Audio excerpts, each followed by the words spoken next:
All right, let's go ahead and get started. I know we don't have much time. So welcome everyone. Um, I'm not sure what the muting situation is, but please, if you're just joining, make sure to mute your mic, and then we'll have some Q&A at the end. And I'll just have people jump in and just go ahead and unmute your mic. Thank you to Sparc for hosting us. I'm Ed Elson. I'm the co-host of the Prof G Markets podcast. I'm also the host of the First Time Founders podcast. I'm excited to be moderating today, and I'm excited to introduce our guest, who is Spencer Rascoff. Spencer is the co-founder and general partner at 75 and Sunny Ventures. He's also a serial entrepreneur. He co-founded just a long list here: Zillow, Hotwire, dot.LA, Pacaso, a bunch of others. And you may know him as serving as the CEO of Zillow for a decade. So we're just going to jump right into this. Spencer, thanks so much for coming on. Thanks, Ed. Thank you for having me, and thanks, Laurel, for organizing, and everyone else for being here. Thank you. Yeah. So we're just going to run through your career. I know a lot of people here want to get a feel for how you became successful, how you reached your success. So I kind of want to start at the beginning. A lot of people know you as the Zillow guy, but that actually wasn't your first successful company. Your first company was a travel website called Hotwire, which you sold in 2003 to Interactive Corp for what would be in today's dollars more than $1 billion. I thought most interesting was the fact that you started this company when you were 24 years old. So could you just tell us a little bit about how Hotwire came about? Sure. And I'd also love to get your view on how you were able to land such a successful venture when you started at such a young age. Sure. So my first job out of college was in investment banking. I started my career at Goldman Sachs in mergers and acquisitions, and I did that for 2 years. I learned a lot. I'm very grateful for that experience, but one of the things I learned was that I didn't want to be an investment banker. So I left that. I moved to San Francisco to work at a private equity firm called TPG, and TPG is one of the biggest buyout firms and now growth investors. And when I was at TPG in 1999, they were big in the airline industry. So they had bought Continental Airlines out of bankruptcy. They had sold part of the Continental stake to Northwest Airlines. They had bought America West Airlines out of bankruptcy, and they'd kind of been in and out of a lot of different airlines. And so what I was staffed on at age 23 was this idea that we had within TPG, which was to create an airline consortium company that would be a discount travel website. And the 27-year-old and I, who were tasked with trying to turn this kind of idea from a whiteboard into an actual company, he and I spent about 6 months negotiating with the 6 airlines, creating the founding documents for the company, and creating the company. And TPG put in the very first round of capital, and then he and I turned to TPG and said, "Hey, can we leave the firm and really run this thing?" So he was the CEO, I was the COO, from this idea that was incubated within TPG. Things were going well, Ed, for the first couple of years, and then by 2001, 2 years into the life of the company, we hit a wall. We hit a wall because of 9/11. And September 11th, 2001 happened, and it was a tough time to be an online travel company. We had tens of thousands of customers that were stranded because airplanes didn't fly for more than a week. And then we had hundreds of thousands of customers that wanted refunds, and we sold a non-refundable travel product. And then customers were afraid to travel for the next 6 or 12 months for safety reasons. So it was a very dark time at the company. We ultimately managed to pull it out, and I'm happy to elaborate if you want on how we did it. But we, by 2 years later, managed to save the company and sell the company for about $700 million to the parent company of Expedia. And IAC would go on to spin out their travel businesses, and that would become Expedia Group. So that was my first startup, age 23 to 27. Very formative. I learned a lot. Incredibly stressful time to be running a travel company through a huge travel recession, but wouldn't trade it for anything because of the experience that it brought to me. Yeah, so that is the follow-up. How did you manage it through that adversity? Yeah. How did you pull the company out of that hole? I mean, the first thing we did was we right-sized the company, and sadly, layoffs suck. But unfortunately, I've now been through several different layoffs at different companies, and making sure that the company is right-sized for the capital of the company was important. We went from about 200 employees to about 150. We then Mm. did a down round to make sure that we had enough gas in the tank to survive. And then I think the two most important things that we did, though, were we reconnected the employees to the mission and got them focused and fired up and motivated about the path forward. And that came through a lot of internal communications, through leading transparently, through um, just being very vulnerable and empathetic with employees. That we were all in this together, and here's why what we're doing matters, and here's why you should care and you should be motivated to lead the company ahead. And then the second thing we did was, from a product standpoint, we pivoted the whole company towards hotels. Mm. We realized that people were afraid to travel, were very afraid to fly, but they were willing to book a hotel and do sort of a staycation. And so everything around the brand and the product and the homepage and the website and everything around the messaging and the marketing of the company became focused on hotels. And my guess is, to the extent that listeners here have any connection to the brand of Hotwire, that they probably think of it as a hotel website more than an airline website. And that was very intentional. And that product pivot really saved the company, in addition to the other things that I mentioned. What were some of the internal communications strategies that you use? I mean, you mentioned this idea of being upfront and being vulnerable. Would you say that transparency is always the move from a management perspective? Yes, and I mean, we did a couple things. We did, pretty well. I would say the first thing we did was we did a lot of repetitive communication. Mm. So there's a perception among founders or executives, especially really, uh, ones that are typically less empathetic, or maybe typically lead with red energy, which means they're kind of like, get with it, get there faster, is kind of like the way I tend to live my life. There's tends to be a tendency to just say like, oh, I only need to tell employees once what the mission of the company is, and then surely they'll figure it out. Well, it turns out that employees, like people, are not really paying attention. They're distracted. And you need repetitive communication about mission and vision and strategy so that Mm. it resonates. And I think politicians actually do this really well. If you think about how politicians communicate, they'll have a particular message and they'll hit that repetitively through lots of different channels and through proxies. So, what we did well at Hotwire was we explained and connected employees to the mission. We said, look, the reason that you're here, whether you write code or whether you respond to customer service inquiries or whether you write press releases or you write blog posts for content marketing, doesn't matter. The reason that you're here is because we're on this mission to help people achieve travel experiences that they otherwise couldn't achieve. And we highlighted the traveler experiences a lot, these emails that we would get from people that would say, I never thought I could go to Hawaii, but for Hotwire, or I never thought I could take my kids to Disney World, but I was able to because of the savings that Hotwire was able to provide. And so it's great if you're in an industry like that, which so clearly maps to very cool aspirational experiences. Founders who are not, if you're in like a B2B software business, for example, where it's like, oh, I'm helping make our customers more efficient, it can be a little bit harder to connect employees to the mission, but it's really critical to find ways to help employees level up to something bigger than themselves. Yeah. And then around vulnerability, the point that you made, Ed, is, that's real. I mean, I made it clear that I guess before it was in vogue for executives to wear their heart on their sleeve, which is kind of the way most people lead today, my co-founder and I were doing that. We were saying like, look, this sucks. And, here's where we're at, and here's how much cash we have left, and here's what our runway is. And, this is going to be hard. And I hope you're with me. And like in a much more empathetic leadership and communication style than was normal back then, where it was a little bit more command and control, kind of like, look, just do your job, like be hardcore. And that wasn't the way that we led. Yeah.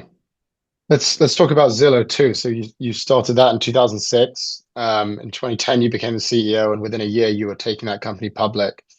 And in your 9 years as the CEO, you grew that company into a more than $10 billion market cap company.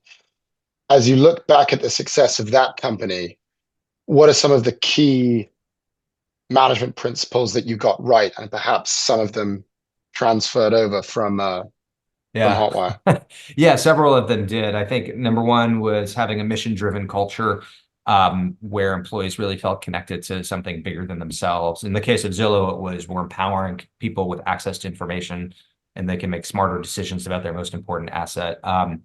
And so mission-driven culture, super important. Having Prioritizing the consumer above the professional was incredibly important. So Yeah. Zillow has a persona-driven product development strategy where if you walk the halls of Zillow, you'll see posters of Beth the buyer and Susan the seller and Rachel the renter and Harriet the homeowner.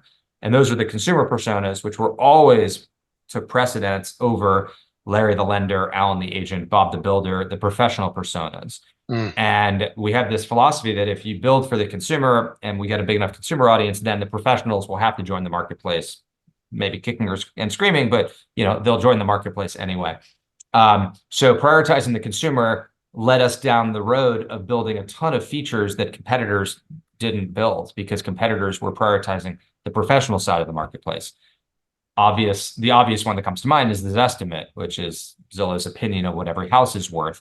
That's something that most other real estate websites back then, they kept behind, like they kept that type of information hidden because they wanted you to have to talk to a real estate agent in order to get an assessment of what your home's value is, or how long a home was on the market, or whether there was a price cut in the asking price, or what reviews there were of real estate agents. Those are all consumer first features, which our competitors didn't pursue because they prioritized the professional rather than the consumer. On the Zestimate, which is such an interesting product feature, I'm wondering, you mentioned that your competitors were unwilling to put it in front of the consumer because they wanted you to go talk to the agent. I'm wondering how you and your team weighed the pros and cons of that feature. What was the benefit of ultimately implementing this estimate? Yeah, well, it was a gamble. I mean, the expected or hoped for benefit was traffic. Yeah. And the original idea when we first came up with the idea for Zillow, it was, hey, let's build a consumer first real estate portal that will get a lot of traffic and then we'll monetize through some type of advertising. We'll figure that out later. But first we got to get all the traffic. And we asked ourselves, well, what's the most interesting question that people ask about real estate? And at the time, most real estate websites would have said the answer to that question is, well, what's for sale? And we said, well, what's for sale is kind of important, but that's commoditized. Like that's already well known. Really, the most interesting question is what's my house worth? And what's your house worth? And what's my ex-wife's house worth? And what's my parents' house worth? And what's my boss's house worth? And so let's try to answer that question. And actually, it wasn't until 2 years later, 2 years after we launched, that we added listings of what was for sale. Zillow had become the second or third most visited real estate site with no listings, just with estimates and publicly available information. And then we went and added listings a couple of years later. So that was the bet, and the bet paid off. It generated an enormous amount of traffic. We had 1 million visitors on the first day, February 2006. I think we had 4 million visitors in the first month. So we launched with a bang. It actually took almost 3 years to get back to those traffic levels. So we started with a ton of traffic right away, and then it took a couple of years of the grind to get back to those traffic levels that we first started with. Yeah. The other thing that jumps out to me is your approach to M&A. I mean, you made a ton of acquisitions with Zillow. Yeah. HotPads, Street Easy, Trulio, which was a $2.5 billion acquisition. What is your philosophy on M&A, and what are some of the criteria that make a good acquisition in your view? Yeah, well, this, I guess, was my first job out of college was an M&A banker. And when I started my second company, I decided to put my money where my mouth was and be really acquisitive. Yeah, I think we did 17 acquisitions in my time as CEO. Wow. And so it was a very important part of Zillow's strategy. And I've been gone from Zillow for about 4 years, but they continue to make really smart acquisitions. They just bought another company for about 500 million last month. My philosophy on M&A was that I wanted to have a multi-brand portfolio similar to Expedia Group. I mean, Expedia Group today is Expedia, Hotwire, my company, Hotels.com, Travelocity, Orbitz, and a couple other brands. And I really like that strategy in these marketplace businesses where consumers have different preferences. And I wanted to flood the zone of distribution channels. So the idea was in the Google search results, let's have multiple brands so consumers can have kind of the illusion of choice between Zillow and Trulia and HotPads and StreetEasy and these other brands. In the App Store, let's give consumers the illusion of choice with lots of brands. In your email inbox, let's have different emails from these different companies, and kind of in your social media, let's have these brands compete. And so the idea was have lots of brands that face the consumer, but everything that faces the industry should be integrated. So sell ads to real estate agents through Zillow Group and have that ad appear on all these channels. Go to MLSs and get listings and have them appear to all these consumers through all these channels. And so that was the strategy on the consumer acquisitions. And then a bunch of our acquisitions were business-to-business software tools that we mostly gave away for free to real estate agents. So for example, we bought .Loop, which is an e-signature business, and we gave that away to our real estate advertisers. We bought Diverse Solutions, which provided websites to real estate agents. We gave websites away to our advertisers. So the idea was to build out a productivity suite for real estate professionals through M&A and bundle it with advertising. So those were the two types of acquisitions that we did.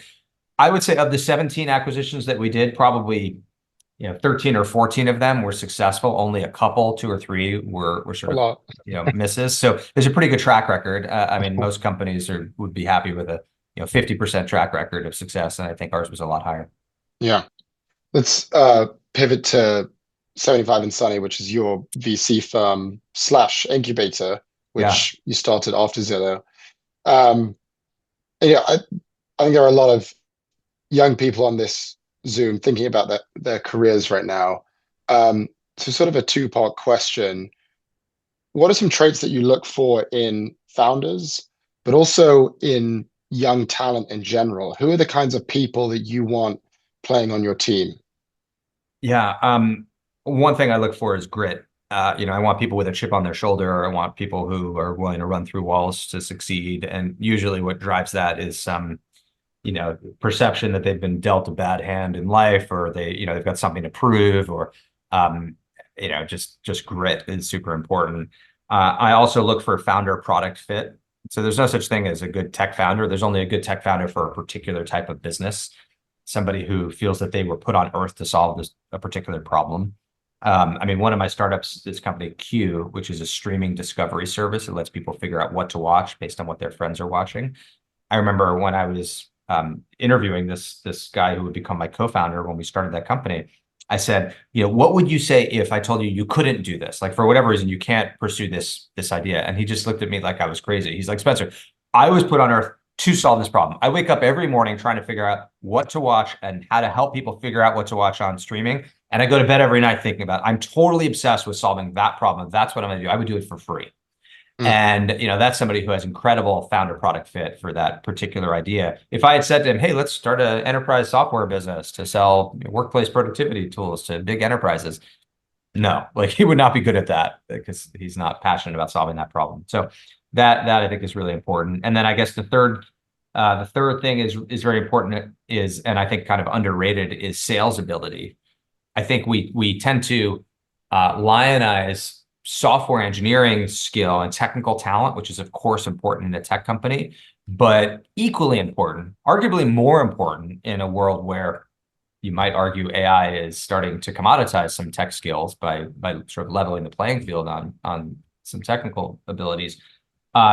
Even more important sometimes than technical abilities is sales abilities, because founders are always selling. They're selling a piece of the company to VCs. They're selling to candidates. They're selling to their own employees. They're selling to customers. They're selling to the media. They're selling to their spouse or partner, who's frequently saying, why don't you just get a job? Like, this is crazy. This thing is going to fail. So the ability to persuade and convince and recruit and tell the story and vision, I think, is really important. And it's just critical for founders.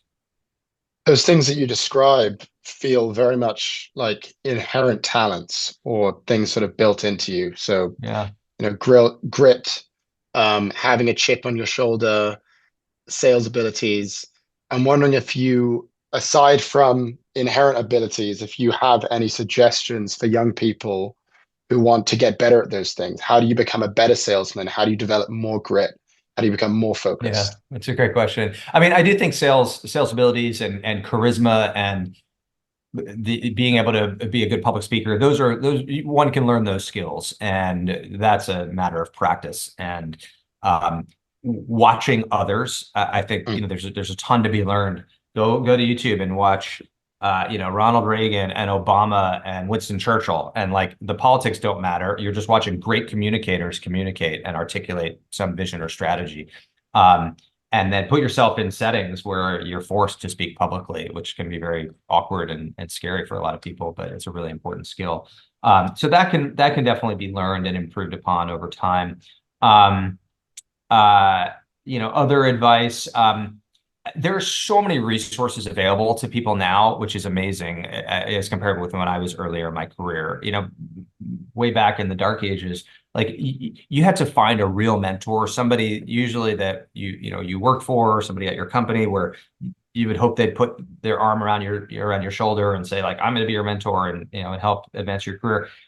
Nowadays, there are podcasts like yours or mine. There are webinars like this. There's countless massive amount of content out there.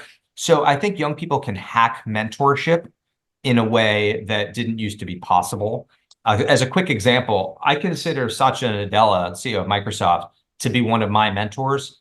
He knows who I am a little bit. We've met a couple times, but I don't text with him. He doesn't really know who I am. If we ran into each other on the street, I don't think he'd recognize me, but I consider him to be a mentor of mine. And the reason for that is I read everything he writes. I follow him on social media. I watch his videos. Every podcast he does, I listen to.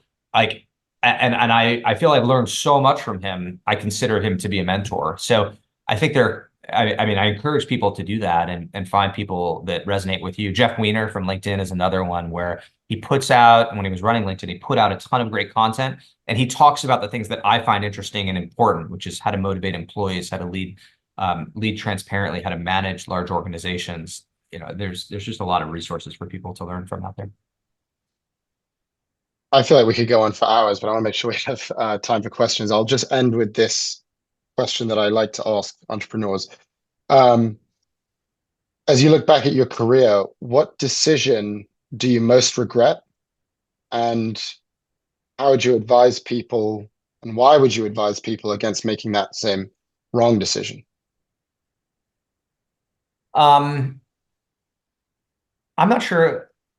Well, I guess, one or two of the acquisitions that we made were regrettable, but it's hard to imagine that those could have been, that I could have known at the time that they were going to be regrettable. Fortunately, they were the smaller ones. Um, uh, you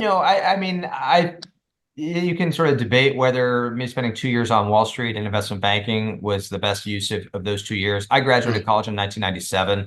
Back then, people really weren't going into tech. The people from my college class that went to go work at Yahoo and Lycos and Alta Vista and kind of those early Web1 leaders, MySpace, they weren't people that were taking big risks. They were people doing that because they couldn't get jobs at Goldman Sachs and McKinsey. And, so that was what was left. So I guess with the benefit of hindsight, I would have, it would have been better to have started my career in tech earlier and not spent a couple of years on Wall Street and in private equity. But in my defense, it was sort of it was the timing, the way of the world back then. Would you advise young people looking to become entrepreneurs to go on Wall Street today? And do you think it's still worth I that would experience? not. Or I would yeah, not. I think, you learn a lot about certain things. You learn a lot about finance and how capital markets work. But if if a listener of this knows they want to be a CEO of a tech company at some point in their life or founder of a tech company, then my advice straight out of college is to go work in big tech. I think that going to 2 to 3 years in big tech, in a product management role, product marketing role, something at the intersection of biz and eng, kind of where the business and business strategy intersect with the product and what they're building for customers.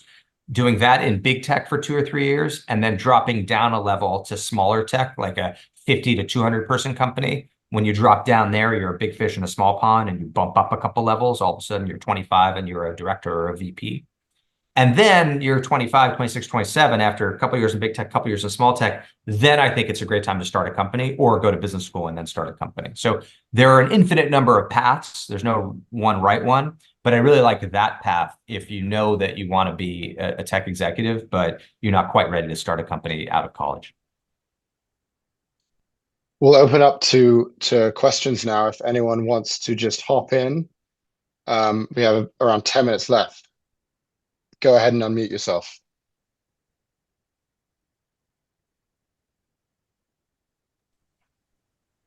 Hello, Spencer. Thank you for taking the time. Um, I have a question about starting a marketplace and how you approach solving the chicken and the egg problem with getting buyers and then also getting potential consumers on the platform. Yeah, so based on the way you're framing that question, I'm guessing you're familiar with, or you might have even already read The Cold Start Problem.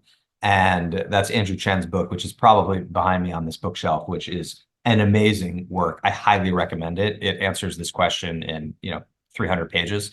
But to summarize, what he explains and what I have found from several different marketplace businesses that I've founded is if you focus on the side of the marketplace that doesn't make money from it, the people that make money will come. So in the case of Zillow, Zillow has home shoppers and real estate professionals. If you get enough home shoppers, home buyers, home sellers, the professionals will come because they can make money from joining that marketplace. In the case of Yelp, if you focus on consumer audience, then the professionals who are going to make money by the professionals, meaning the restaurants and bars and hotels, they're going to come secondarily. So I think focusing on the side that doesn't financially benefit directly from participation in the marketplace is the better side to focus on. And then the people that make money from joining that marketplace typically come later. So that's always been my experience in different marketplace businesses. But read The Cold Start Problem by Andrew Chen. Thank you. Spencer, this might be a question to put you on the spot, but if you were to start a startup tomorrow and stay inside the travel space, what would be a really interesting concept?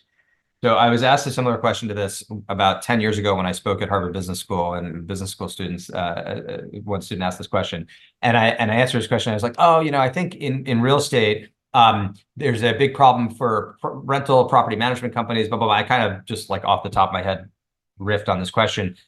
The student in that class, the student that asked the question, went and pitched his professor who had invited me on a startup idea to do that. The professor wrote the seed check, and then 3 years later, they sold it to Zillow to me for $50 million.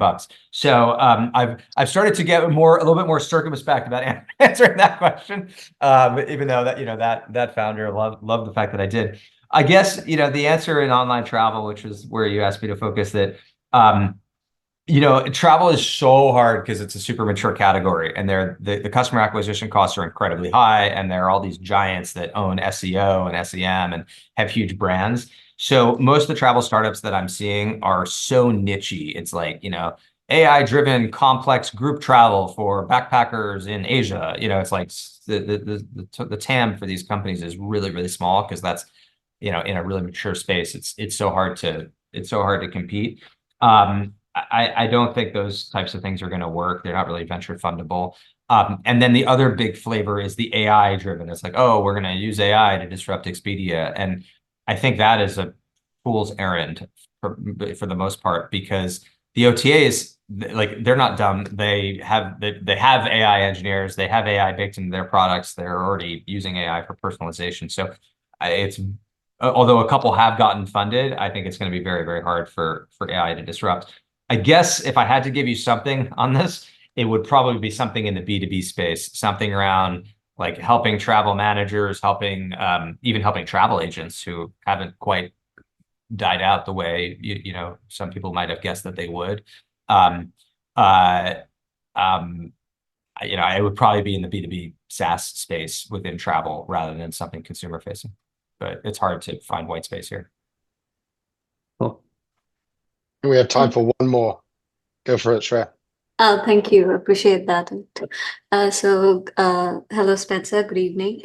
So my question is that every time we think about tech and you mentioned cold start problem, there's always discussions about having a subscription-based tech companies, or now with the AI, like people like, oh, you can just create a customizable to your needs just by hacking some prompts, and like, so what kind of challenges do you see with these new technologies coming up, or something that's more um, trying to bring in the more network that we want to in an application or in a tech-based solution? So I'm pretty negative on AI startups, which I know kind of makes me sound crazy and old. And the reason is I think AI is going to be like cloud, where there are a couple huge winners in cloud. You obviously have Google, Amazon, Microsoft, and then another dozen or so companies like I don't know, a Splunk or Snowflake or these other sort of picks and shovels companies within cloud. But most AI startups, and to be clear, I'm founder and chair of two of them, so I'm not entirely following my own advice here. I think most of them are going to get run over by legacy incumbents, like I mentioned in online travel, where I've been pitched a million, like, oh, we're going to disrupt Zillow by using AI for real estate search. Like, good luck. I mean, it's like, you don't think Zillow is using AI for real estate search? They always have been, long before we'd heard of ChatGPT. And they're going to continue to do so. So I don't like your chances to do something like that. I don't know.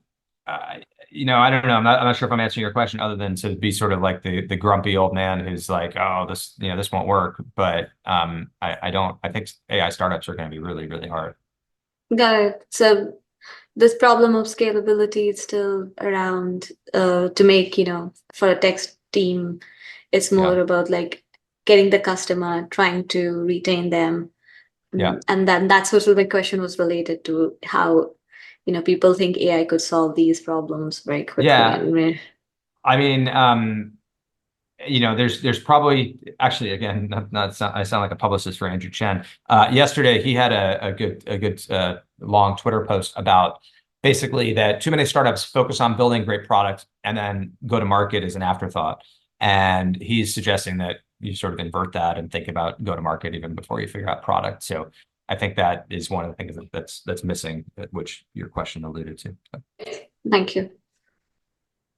Thanks for the questions, guys. We're gonna have this automatically shut down in about 2.5 minutes.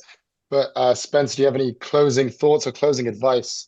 I mean, look, startups are hard. I've been through ups and downs. I think it's easy to take a step back and look at my fancy career and say like, oh, it's been straight up and to the right. It has not been at all. I can assure you, like it's been a like up and down, and hopefully over the long term, the slope of the line ends up sloping upwards. But whether it was Zillow through the financial crisis, or Hotwire through 9/11, or Pacaso, my new startup, which made it through COVID and is now managing through a very high interest rate and mortgage rate environment, which is very hard for prop tech companies, or you name it. Like, I've been through lots of adversity, and I guess the way to get through that adversity is to surround yourself with great people who care passionately about the problem. Make sure that the problem that you're working on is something that you really care deeply about, just to try to be motivated by a mission that is more than just financial compensation, because life is short and we all want to be working on problems that are important to us and important to the people around us. I love that. Thanks so much, Spencer, and thanks everyone for joining us. This has been a lot of fun, and thank you. Appreciate everyone taking the time. Good luck, everybody. Good to talk to you. Thank you for having me. Bye-bye. Thank you.